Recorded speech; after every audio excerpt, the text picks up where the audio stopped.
All right, guys, what's up? We're here on What's Your Range, this new episode with Hayden Schenck, okay, founder of Keen Take. We're gonna jump in and talk a little bit about his business.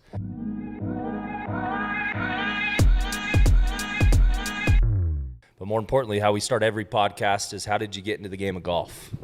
So I started golfing when I was young, about second, third grade. Anyway, both of my grandpas, I got to start there, both of my grandpas love golf. Go every single day as they've gotten older, right?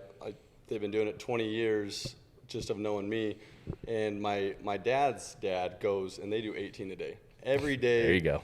I don't even know how they do it. You talk to him, he's on the golf course. And then my Right. mom's dad, he goes a few times a week. So golf's always been instilled into our family, but we also played a lot of sports. So I had clubs, did some leagues when I was younger. Where'd you grow up again? Eden, Utah. Eden. Yep. So I grew up Cool. in Eden. Did some leagues out at Mulligan's in Far West, Cool. and had some buddies. We'd go and we just, I actually fell in love with the game. I loved golf from the time I was tiny. My dad would drop me off at the range in the morning while he's going to work, and I'd putt and chip and play, and then we'd go run our round in the league. And anyway, so as I got older, I grew out of my clubs. I was Right. playing football, basketball, You're how baseball. tall? You're 6? I'm 6'4". Okay, so that's the So unfortunate that was part like because second, clubs. this is like second, third grade. So I grew out of the clubs, and then I just played every once in a while. So I'd get on the course when I could, and then obviously I played college basketball. So Right. I feel like once I got into basketball, it was basketball 24/7. So I was playing high school ball, and then once I got to college, I should have golfed more. I wish I did. So I fell away from the game, and now recently, going with my grandpa, and they're like, hey, come on, man, you have potential, you can be good, but getting back into it right now. You got to be, I think, in the world, as long as you're like average, right? And maybe even above average, then you look good on the golf course. Exactly. Right? That's what I told my grandpa. I'm like, hey, I just need to be able to two-putt every green. If I can two-putt the greens, hit the ball straight, I'll be all right. And I used to be able to hit the ball super straight, and I'm having a problem right now with slicing. I got to fix the slice, and once I get that, I'll be back to I can go to tournaments, or I can go with business partners and not make a fool of myself. That's the goal. That's the main goal. I got taken up to Red Ledges, great golf course up in Heber, and I'm like a 6 handicap, probably 5 handicap, and playing with these guys, and I'm thinking I'm going to play well, and I had the worst 6-hole run of my life. Yep. Like truly embarrassed. I feel that. And I turned to him and I'm like, hey, just so you know, I'm sure many people tell you this, but I am not this bad. I promise you I'm not this bad. Yep. They're like, oh, it's Red Ledges, don't worry about it. This is how everyone is when they come out here. And then I went on like a 8-hole, 9-hole par run, a birdie and a bogey, but mostly pars. And so I at least showed myself. And then I played with the attorney general and a senator on Monday and shot a 75. So they thought I was really good at golf. So you are really good. I that was a better round than I've typically played. So they think I'm great. So which is that's a good time to play good. Yeah. So you got obviously athletics. You got some siblings. You all got the long crazy hair, which is awesome. Yeah. But basketball, what was basketball always the dream for you to go play? Yeah. So I played baseball, football, soccer, and basketball growing up. Hockey for a short little bit, but basketball and football were my favorites. Baseball, I did it to hang out with my boys and go have a good time. We had fun, and I liked baseball, but basketball was always it was my favorite, and people would always give my parents crap because I would play in so many leagues and play with so many teams growing up. I was playing Monday through Saturday. I'd have games every night of the week. Tuesdays we had 2, Friday I had 2, Saturday I had 3. They're like, you're going to burn them out. You're going to burn them out. So my mom and dad were like, hey, are you sure you want to do this? Do this. And I'm like, I want to play in as many games as I can. I love it. And so anyway, so that just pushed. And I played football until my sophomore year in high school. And that's when I started talking to colleges for basketball. And so I was like, okay, I'm gonna lock in on basketball, see what I can do. And from there, just was all in when it came to basketball. So you went and played UVU. Yep. Right. You had some injuries. Tell me about that. What happened? How did the time at UVU go? And you played 4 years, but Yep. So I was at UVU 2015 to 2019. But if we take it back to high school, my junior year, I was one of the top recruits in Utah. Had some offers on the table, and we go to the state tournament. I played the morning game, and I ended up tearing my ACL in the first end of it was the very first possession, I think, of the second quarter. So that kind of started the knee problems, right? You Sure. know how it goes in athletics. But I bounced back super fast from the ACL. I was back playing basketball in 3.5 months. And Wow. people were like, How'd you do it? this is crazy. Yeah, it's crazy. Like, how are you playing basketball again? And it was just a time where I was growing. I grew 2.5 inches. I put on 20 pounds. And so my recovery was super smooth. So after that, I'm like, oh, you know, I'm fine. I'm back. But I probably came back a little too fast. I started getting tendonitis in my knees. So I came back my senior year for high school, led the state in scoring, steals. I was up there in assists, dunking on everyone. And so I was like, it's back. But I just had that little pin of patellar tendonitis that started. And sure enough, it started going to both knees. And then I ended up having a partial tear in one. And then from there, like my college career, I had patellar tendon problems. Yep. How do you fix a patellar tendon? They say rest and stretch. If you've been in college athletics, there is no time for rest and stretch. And you just you push through. You don't want to lose. You don't want to lose your moment too. 100%. So you're just like, I want to play. I don't want to be on the bench. I'm going to push through. Coaches, hey, slow down. You're okay. You can't turn it off, right? So I'm going to do a conditioning test. I'm going to go as hard as I can. I'm not going to go half. And anyway, so that led to a few surgeries. I'd make it through the season, and I'd have surgery in the off season. My junior year in college, I got double knee surgery at the same time. Coach Pope was like, hey, let's get it done so we can get you back. I'm like, okay. So I got both done, come back. We're playing Duke in Kentucky. Let's fast forward. We're playing Duke in Kentucky on a Monday. We're playing Dixie State. We're up 37 minutes left, and I had scored a few buckets in a row, and I went in for a layup, and I had already told my dad, like, my knee is not good. I can't put pressure. I can't jump, but I want to play Duke in Kentucky on Monday. I'm not sitting out of practice, because I want to play. And sure enough, I go up for a layup, and they called a foul. And I remember the kid, he's like, hey, I didn't touch him. I'm like, shoot, he didn't touch me. And I had leggings on. I turned down and looked, and my left kneecap was right here. It was the top of my quad. Pushed it over, shoved it down. I was a little upset, because it's 8 months of work. You put in all that time.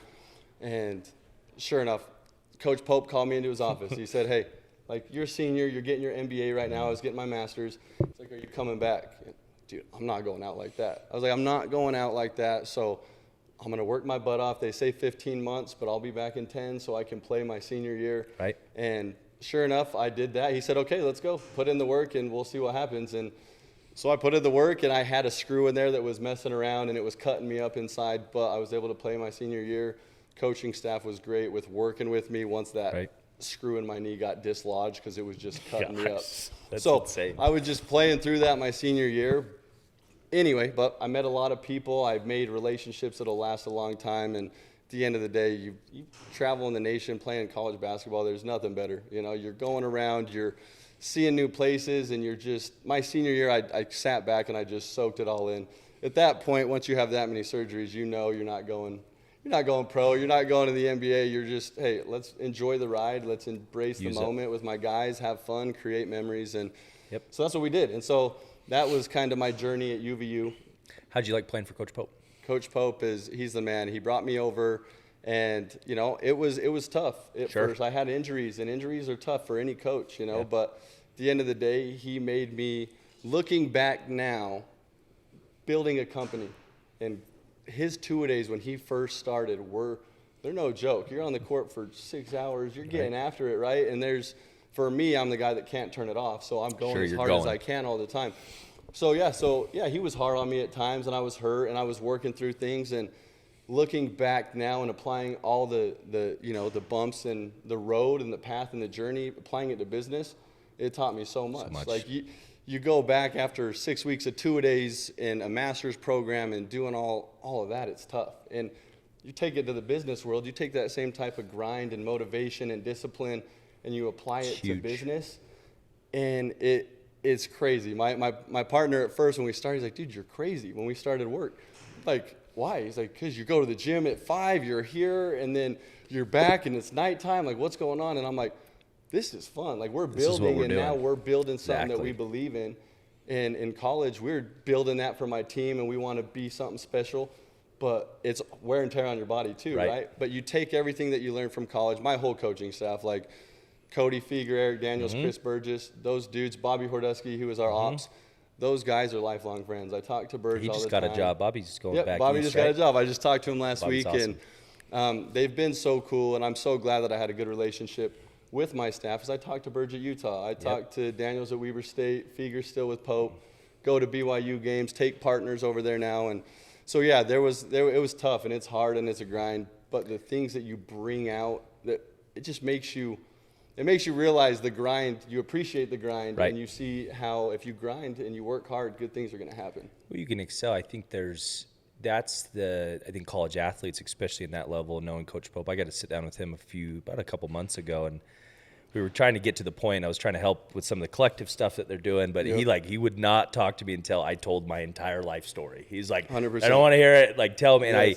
And he forced me, and he's like, no, I want to know more. I want to know more and know more. And that just gave me a little. I don't know anything really about him, but that gave me insights of kind of probably who he was as a coach and trying to understand the players. And then that's right now with the NIL and all that stuff. It's crazy what's going on with that. But to help kids, because more importantly, we just had about 12 BYU players in my office yesterday. Okay.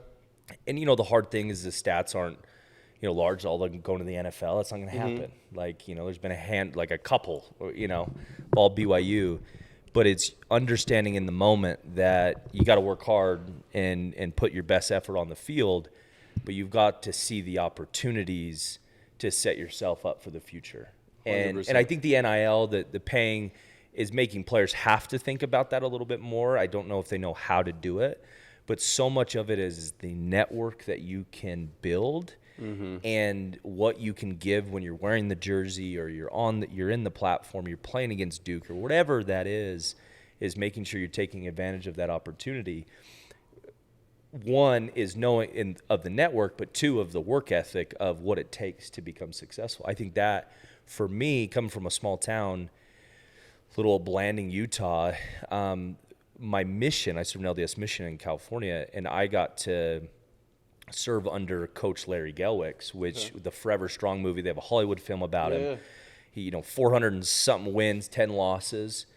But serving in his mission and how disciplined it was the first time in my life, having ADHD and just being all over the place, to live in that schedule. Man, I got so much stuff done.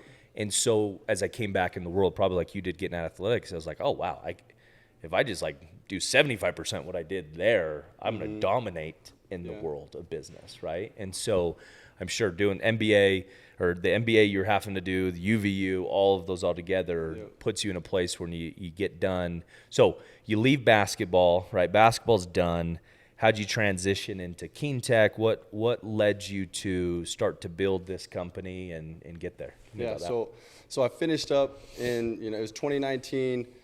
I was still in that limbo, and I was deciding what I was going to do, and I didn't really know. I had talked to, and we talk about colleges and what they bring to athletes, and I'm so grateful for my time at UVU because, and I always would tell my guys, networking, and if there's one thing I learned from going to college for 4 years, I got my degree in psychology, and then I switched over and I got my MBA. And in the MBA, it's a grind, and you learn a lot, but the number one thing you learn is networking. Sure. And meeting new people and growing and seeing how did they develop their business and how can you apply it to your own, right? So taking advantage of that, I would always meet mentors and talk and go to all the events, and I'm ready to rock. I was going to startups, helping out just to learn, to see, hey, I don't know where I'm going to be after. I don't know what I'm going to do, but I do know I want to know what these guys are thinking. They've made it. They've been successful. I want to see their journey, and then how can I do that when I'm done? And so talking to mentors throughout UVU, everyone was always like, hey, what do you feel about being an entrepreneur? I loved it because it's on you, right? You put in the time, you decide your hours, you decide. It's something that it's yours. And so for me, I was like, I'm going to bet on myself. Sure. Put in the time, and then I'm going to live the life that I want. I want to go to my brother's stuff. I want to go to family events. I want to go on trips, and I don't want to be locked into a big corporate company. And so anyway, bringing that forward, everyone always told me too, tech is big. If you can get into tech, that would be really cool. So I'm at the gym one day in Ogden, and a kid from high school comes up to me, and his name's Stratton, and he comes up to me and he's like, hey, I just wanted to come up to you. We knew each other, but not really in high school, and he was older than me, and he's kind of just came up to me in a weird way. He just kind of saw me, and he even told me after, he's like, I just had a feeling to come and talk to you, right? And so he comes up to me and he's like, hey, you got your MBA and you're doing this. Hey, I've been working with this company called Zoom. And I think that they're going to be huge. I'm in a startup. I'm brand new, like 2 weeks old. I know the industry. I know how to be successful, but I also am an introvert. I don't necessarily want to hop on calls and do this. So if you want to come in on this thing with me, like, come and hear me out. Okay, you know, it's tech. It's an entrepreneur opportunity. And I was super excited. So I went home. I'm like, okay, I'm going to do this. So I go have that meeting. And I'll tell you what, he has on the board when I go in to see, and he's like, this is my business model. And all it is Zoom. It says Zoom. Me, just finishing up college, you know, what's Zoom? Video conferencing. You know, it's a software company. I've been working with them since their inception, built a multi-million-dollar company, but I'm not getting the money. I'm just an AE. So I want to, and like we said, it's a relationship business. Right. He's like, I have the relationships. I'm going to hand it over to you and let you start working with these Zoom reps and see if we can build something, because I think we have the recipe. I was all in. I'm like, okay, let's go. Like, sign me up. You know, it's 2 weeks in. And so long story short, we start just us two. We get in there. He introduces me to a couple of Zoom reps. I start networking and start meeting with reps. And what we wanted to do was set ourselves apart from our competitors. And how we wanted to do that was, hey, we're going to be fast, we're going to be efficient, and we're going to be the best partner they can have. We want to take out all the pain points that they're running into. So if we can make their job easy, they're going to send us more business, right? Sure. So, and just to go through an opportunity, how it would work, we were a top partner for hardware. So Zoom reps, everyone knows Zoom from COVID and the free licensing that was given out, right? Most companies are paying for Zoom rooms and they're paying for the standard licenses. So when a company, so one of our customers is goat.com. We're their IT vendor. They come in, we get an intro, hey, these guys need a Zoom room. So the Zoom rep will then intro us, hey, Hayden, this is goat.com. Goat, this is our trusted partner, KeenTech with hardware. They'll help support you.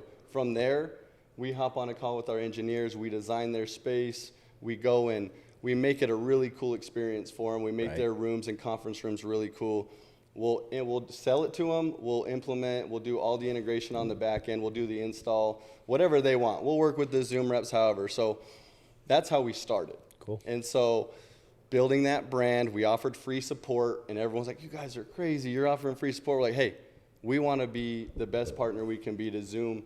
We don't care if we're on hours and hours of support calls. We want to establish a brand because we're coming in new. There's already vets in here. We got to differentiate ourselves. We have to differentiate ourselves. Yep. So we want to be different, and how we're going to do that is we're going to do business the right way. We're going to be fast, efficient, and we are always going to have Zoom's back. We're going to have our partners back. If something goes south on a deal, we're eating it. We're taking it because we're building a brand, and they're going to respect that. So we kept growing, and we are also cheaper, right? How else are you going to get in? You got to be cheaper. But for us, we saw it as a relationship business. And if I go in and I work with one Zoom rep, he gives me a good deal. I go to the customer, and I'm like, oh, my gosh, I can make this much money, and I nickel and dime the customer. Guess what? That customer's not happy. The Zoom rep's not happy. He's not getting repeat business. And now I'm going to get one and done, and I move on.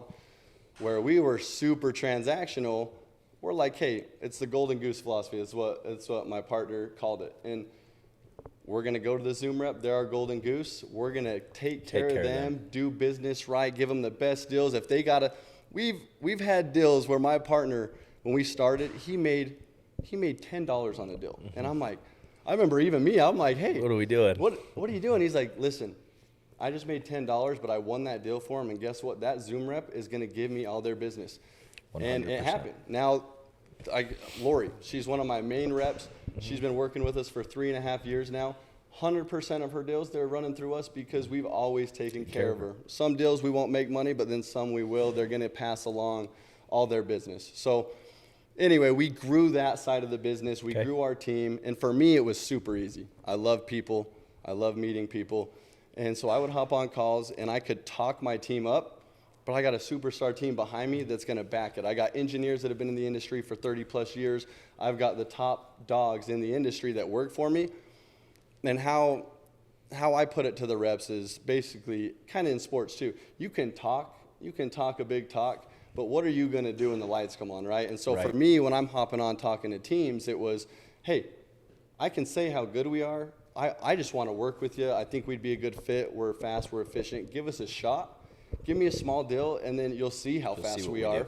And then you can decide if you want to work with us after that. And that was the message that we were giving. And I'd get on these team calls, and every time we'd get 3 or 4 leads right after, because you have a whole team on there, and I'm on my guys. Hey, quotes out, emails are out in the first 5 minutes. And our competitors, it takes a day or two to get a quote back. Like, we're getting a quote in 15 minutes. Sure. Once you do one deal, all of a sudden they're like, oh, like, hey, they actually are about it.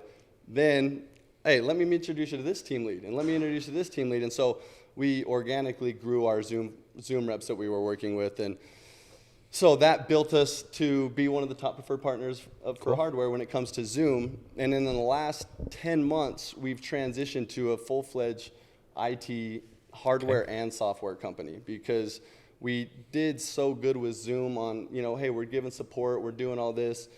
I can sell the Zoom licensing if I go through a master agent. And sure. Anyway, so we got in good with partners, and now we have the ability to sell cybersecurity, contact center. AI has been huge right now. We're doing AI left and right. So anyway, data centers, cloud services, you name it, we can do it when it comes to anything IT software. And so that's from the last 4 years to now. We've seen exponential growth in the last 10 months, expanding our portfolio. So at the end of the day, if you need hardware, we're going to take care of you. We're going to design your space, implement, do the back end support, help you get up and running. But if you need cybersecurity, I have trusted advisors throughout the industry where I've got the top companies in the world that I can bring to you, and we're more agnostic. I'm going to bring you the best fit for your company. I'm not selling any one company. I'm going to go in and figure out what's your use case. What do you need? And then we'll go in and we'll get them set up. So now that brings us to now, right? So now we're a full-fledged IT hardware and software company. How do you think, and obviously coming in and being able to build in what a time with COVID that happened, right? How from basketball to that, I get you pretty much already said it, but that transition of the hard work, the work ethic to transition from that, you still have that, I guess, probably the same competitiveness that you had in basketball 100%. That you've brought here. Yep. How have you, I guess if you had to give advice to people in making that transition out of college or into a new career, what would be some pieces of advice for them? So I love the question, because hopping on my team calls, and I'm that guy. My Instagram feed is motivational speakers, pump up guys. You have different, right? You have motivation guys, you have pump up guys. I love it all. Like I'm the guy that wakes up, work out, go. I can't stop. I get it from my dad. We always joke. If you gave my dad $1 million and you put it on the table and you told him to watch TV for one day, he wouldn't do it. He couldn't. He would lose his mind, because he just has that motor instilled. Just go. And that's how our family is. And so anyway, I talked to my team, and Tim Padgett was actually a booster for UVU, and he's one of our partners now. So I actually interned for him when I was playing ball. I would always get mentors, and I would always call and check in as I was building Keen Tech with my guys. And hey, this is a problem we're running into. This is something that we need help on. And we would always check in, and they'd give me advice. And anyway, long story short, Tim is now, he hit me up for a checkup a year and a half ago. Loved it. We had another one Friday, and he's like, hey, let's have another one. I'm like, okay, cool. And he's like, you're killing it, man.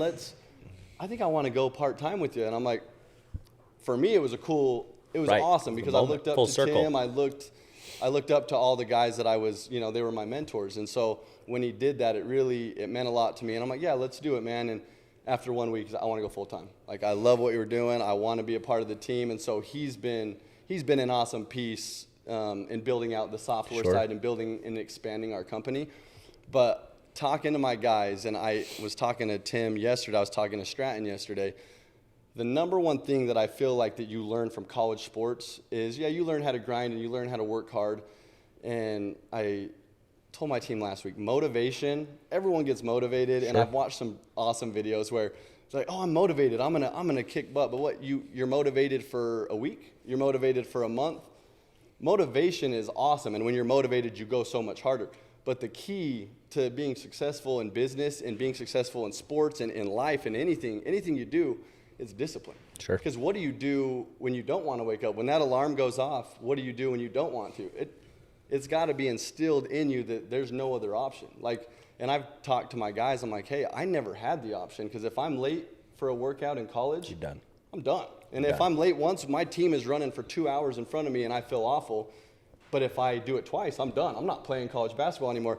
So for me, in 4 years, I was never late one time. I was never not even 30 minutes early one time, because you have to be disciplined in order to be successful when you're doing sports. But you bring that over to business, and it applies in so many ways, because everyone gets motivated for a little while, but what do you do when you're not? And I feel like discipline is the key to being successful in life, in business, in anything that you're doing, because can you hold yourself accountable? And it's also taking a look in the mirror and actually holding yourself accountable. Like, did I do everything I could do today to be better? You only know the answer to that, and you can play games. And I was telling my team a couple weeks ago, I'm like, hey, when your mind controls your body, that's when you've made it. Because I would go to the gym and I do all my stuff, but you always will say, okay, I'm going to go walk for 30 minutes, or I'm going to do this. But then you get on and it's hard. And you're like, okay, in your head, you make a deal with yourself. You say, okay, you know what? Actually, I'm going to do 15 minutes and I'm going to go do this and this and this. And then you go do sets. I'm going to do 3 sets of 30. The first one was hard. I'm going to do 2 sets of 15 after that, right? You make a deal with yourself. And it's not good. And so, like, I was telling my guys, once you can, don't make deals with yourself. If you say you're going to do it, do it. It'll take a few weeks and it will take some time. But once you're trained and your mind is controlling your body, crazy things happen, because it's like, no, I said I'm going to do it. I'm going to do it. If I'm going to be here, I'm going to be here. If I'm going to wake up at 6, I got emails to do. I got a call. I got this. There's no sleeping in. There's no this, because your mind is now in control. And so I'd say discipline and just taking advantage of, you have control over the situation and what you do. And if you apply that to business, in life, if you apply it to anything, good things are going to happen, you know? So discipline is my number one thing. And like, if I could give advice to anyone, it's just be disciplined. You're going to get motivated. That's going to come and go, but stay disciplined and you'll see success. Well, I think that's my mission. And then when I got into wealth management, what I loved about wealth management is that we had appointments starting at 9 o'clock, and the company I was working with when I, started out in Florida, and like, they packed my calendar. So the discipline came because I had to. Yep. Like, I had to, 9 o'clock, I had to be ready, I had to be in the office. And once I got in that rhythm, 9, 10 o'clock, then I was in. Then I was in for the day. And that's how it was on my mission when I got started. And that's been the savior to me, like, of just having a consistent schedule. That kind of forced me to become disciplined. It took me a couple years to, like, really get in. And now, I wasn't a morning person, and now I can get up. Like, now it's not even a question.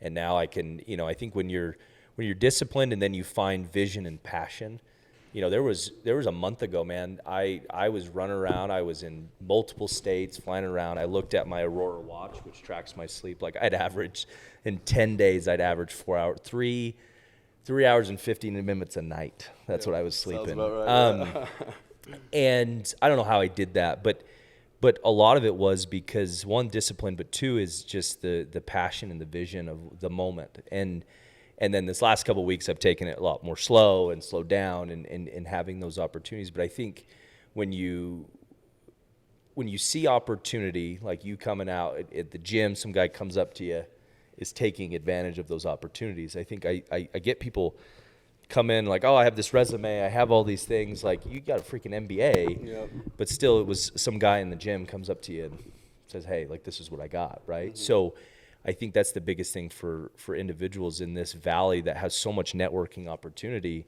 is you just got to go take chances, and you got to go show up to those meetings, and you'll never know when you can just step in and work. And that's a huge part of where it is. But as you are now in this next phase, has kind of gone through, what is, I guess, what are some things you've learned about yourself the last 4 years that you didn't know in college?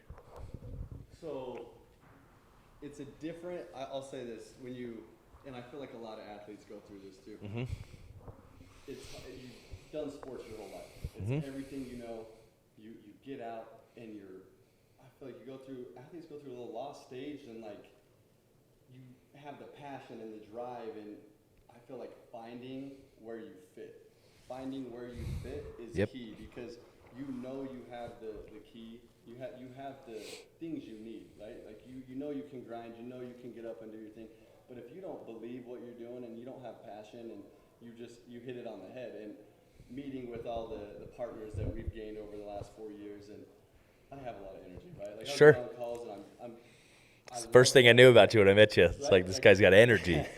He's I- going. Yeah, like I love what I do, and I believe in our company, and I believe in what we stand for, in doing business the right way, and then we're bringing cool solutions where we're helping companies, and people can feel when you believe and you have passion for what you're doing. And so that's been the common denominator. And as we've built our team, my brothers work for me, and we hop on calls, so now they're sounding more like me and whatnot.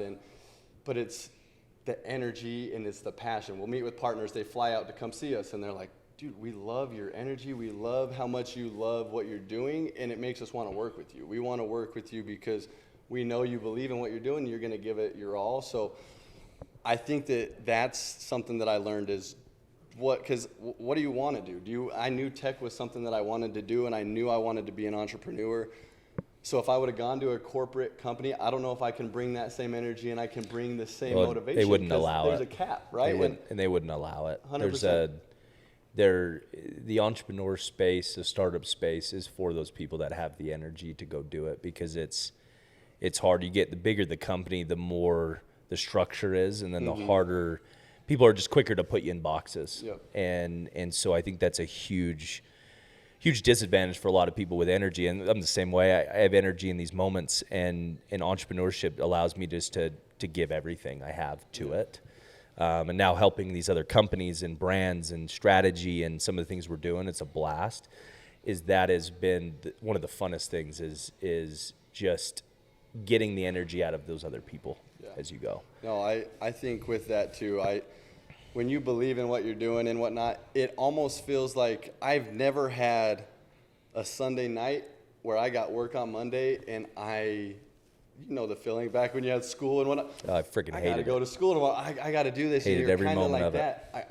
I'm fired up for Monday. I can't wait to get back to it, because I feel like seizing your opportunity is huge. And when you're an entrepreneur, you see the window that you have, and you don't want to let it slide. You don't want to miss it. So I'm always like, I'm not, Monday's coming, I'm not, oh my gosh, I got work tomorrow. I'm like, okay, we got this.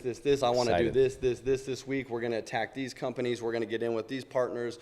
What are we going to do? And it's fun. It's not, to me, it's not work. And that's why I think we've seen success and we've had fun doing it, and networking, going around to these events. Sure. And you're meeting people and you're hearing their stories. You're constantly learning, and that's what I love, is meeting guys like you, you know? Sure. Meeting you, learning your experience, and seeing how successful you've been, and then taking bits and pieces from everyone you talk to and then applying it to your business. And I feel like the last 6-7 months, I've had a lot of networking experiences where it's made me a lot more thinking big picture, and it's helped me grow the company in a way that we're going where we want to go. And so just seizing the opportunity, and if you have the passion and drive and you love what you're doing, it doesn't feel like work. And it's 24/7. And I'd say today, in today's day and age, for anyone that is looking to start a company or looking to invest in themselves, you got to be 24/7. And that's, with tech, it's hard. I don't get off at 5. If someone needs a quote, and Zoom knows that, and my partners know that, you need a quote at 9 o'clock, I got you a quote at 9 o'clock. You hit me up at 10:30 and you need a quote, I'm calling my guy, Hudson, Holden, I need you guys on a call. Caden, get on this call, get this quote out, and let's get them taken care of. No one else will do that, but we will, and that sets you apart. So I feel like being 24/7 and believing what you do it's a huge part of it. I think it's especially when you're just building and starting, and me and my wife had a lot of those conversations, and she met me when I was working crazy hours, so I think she had some expectations of what things would come, but that it can't be a 9 to 5. Like I've interviewed some people recently, and I just want a good 9 to 5 job, and I'm like, no, it's not gonna work. Yeah. And I'm not saying that every night's gonna be that way, but I want people that want to be here because they want to be here, and that's fine. You can go get a 9 to 5 job, but I want to hire somebody that can run a division. I want to hire somebody that I can start a company with. I was talking to one of my employees yesterday. I'm like, hey man, let's build this thing. And if you got an idea for a company, like, and you want to move on, like, it's not leaving here. Like, I'll go support you in that company. Like, let's go build. Let's go do things, because, you know, what we can do together is incredible. And we all we bring our skills and our talents to be able to build something special. And the cool thing about the tech world is, like the financial world that attracted me to it, is tech, like finance, is kind of unlimited. Yeah. Like, there is no, there's just bigger and bigger and bigger things that you can do. And obviously even tech, even more, the valuations of tech are insane in what you can be in. And, you know, as we call tech now obviously is everything of our lives. AI is now integrating to everywhere in our lives. But now it's figuring out a way to balance, you know, human life and this AI world. 100%. But to be able, like you said, I think it's the passion is the biggest thing for me. I was trying to talk to those football players, BYU football players yesterday, is you've got to have some self-awareness to know your strengths. Like, I know my weaknesses a lot, but something I tell a lot of people is, I think the world has it wrong, is a lot of people tell you, oh, you got to fix all the, like I was told, like, oh, you got to do better at this, you got to be better at this, you got to be better at this. And I'm bigger on, you should focus on your strengths. Like, what are your strengths? Focus on your freaking strengths. Build your strengths, and over time your weaknesses will get better, because it'll force you to get better, or you'll bring people with you that can cover your weaknesses. And you know, my business partner Gary, he has, my weaknesses are literally his greatest strengths, and so that forces me to not have to spend all this time trying to fix or try to become something that I'm not, and I can go do what I'm best at. And I know without a doubt he's going to take care of what he's best at. And I think you don't learn that until you're around mentors, because one thing I learned about mentors is you also, once you get close, you also see their weaknesses and they become real. Like, and then you're like, oh man, like, he's incredible over here, but he's just like a normal dude. Like, he struggles here and here and here. And when I started to meet more people, then I started to kind of realize that it's okay to have those weaknesses, and every big person that I looked up to does. They just maximize their strengths. And like, your energy obviously is one of your strengths, is your ability to come in. And, you know, like going back to the corporate, that would have just drowned that. That's too much. We don't want that here, because that's going to cause too many problems. But in the entrepreneurship world, that's what's needed, because you got to survive the weeks and the months and the payroll and all that stuff. It's a grind. Ups and downs for sure.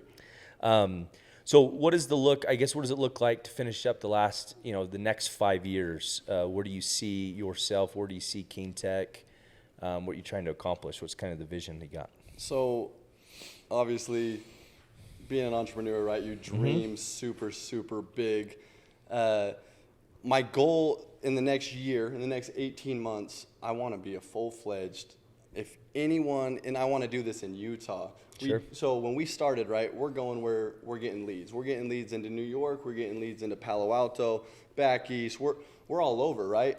And so we did good, and we're on some list in Palo Alto for like upcoming IT companies. We're not even based in Palo Alto, right? But we go in and we've done a good job, and we've had some big name companies that we've done, and word of mouth travels, and being a partner with Zoom, that helps us. And anyway, I was talking to my team, and I'm like, guys, Silicon Slopes is right here. If you go down to Lehigh, Salt Lake City to Provo, and you've got tech companies, big companies just blowing up. And so my 18-month goal, when someone thinks tech, and I've been in a lot of meetings lately, when someone thinks tech in Utah, I want the first thing they think is King Tech. Oh, I need AI, King Tech. Oh, I need cyber. King Tech. I need my whole office decked out with sweet hardware with Zoom and Zoom phone and all, Zoom's offering so much more now. Sure. King Tech, right? I want to be the go-to tech company. We're a younger company where we've grown exponentially for, being our 4th year. Like, we just hit year 4. And so I want to have a presence more in Utah. And then I just want to grow the divisions of cybersecurity, AI, contact center and AI are going hand in hand, your data centers, your cloud services. I want to be like, if a company needs, if they need a company to go to, I want to be the first thought, and I want to be the go-to company for them, because if you can get in, and at the end of the day, you got to do a good job. So if you can get in and I can get them the best solution possible and the best fit for them, guess what? They ran all their Zoom through us. Now they're doing Zoom phone. Hey, I need AI. Well, sweet. I got the top AI companies in the world. I can get Unifor over here right now. Unifor's head engineer, he created Siri. Sure. We're one of their top. We're a partner that can fly him out and have him talk to a company and integrate whatever AI they want. So once you can get in, and if you do it the right way, and that's what we pride ourselves in doing business the right way. So if we can get in and stay sticky with the customer, I want to be just your IT vendor, hardware, software, the whole realm. And I think we can do it. We're meeting a lot of people right now. We're growing out the software side and finding a lot of individuals like ourselves, right, that want to grind. They want to put in the time. They know people. They can get into companies. And at the end of the day, we're agnostic. So I can come into a company. I'm not selling them one thing. I'll get them the best fit for their use case, get them some demos, let them decide where they want to go. And then we'll be there for support. And support's huge. Customer service is huge. And so if we can do that, if they go through us, you get us as support, you get my master agent, my trusted advisor support, plus the company support. And, we just want our customers to be happy. And also with that, too, we've got a cool NIL program that we're doing, and we've got some cool give back opportunities that we've been doing. And I feel like when you want to give back to people and you want to help the community and help, my partner and Tim and everyone's always been like, hey, like no one ever gives back that much. So if we give back a lot, then we can make an impact. So yes, we're doing good business, but we're also building something special. And Strat, and I haven't talked about him a ton, but he's the one that came up to me at the gym, and he's my partner. The dude's got the biggest heart. He doesn't care about money. He's not on social media. He doesn't care about that stuff. All he cares about when you talk to him, he wants to build the coolest company ever. I want to build a company that people go to. We do good things. Take care of people. Partnering up with a guy like that it makes you motivated to work, right? It makes you motivated because he's not in it for money. He's not in it for that. He's in it to build something special with a group of guys that he loves. And our mentality the whole time has been, we're all going to win together, right? Everyone on our team came from companies where the CEOs and the big guys were making all the money and they were making nothing. And his philosophy, hey, I want everyone to make money. So if our guys are making money, they're going to work harder, they're going to win. So let's bring everyone together. And so that's where I want to be in the next 5 years. Love that. No, and I think you hit it on the nail to finish up is just philanthropy. I think that is something that I've advised a couple companies going in some big ones next week to advise is that philanthropy is such an incredible opportunity. We should be doing it anyways because it's the right thing to do. Yeah. But to connect with consumers and connect into a presence and a brand, philanthropy should be the first thing people think about. And I don't know why it's not. It's like a one-off thing. Or when you get so big, we force Apple to do philanthropy because they're a bad company if they don't do philanthropy. But we should be starting philanthropy from day one. And I think this NIL space, I think there's a lot here. So, but thank you for coming on, man. I'm going to beat your team in the UVU golf tournament next week. So I'm putting together a squad. So we'll see. We'll have to make a big bet on that for sure. But I appreciate it, man. And thanks for coming on today. Yeah, appreciate it, man. Yep. Thank you.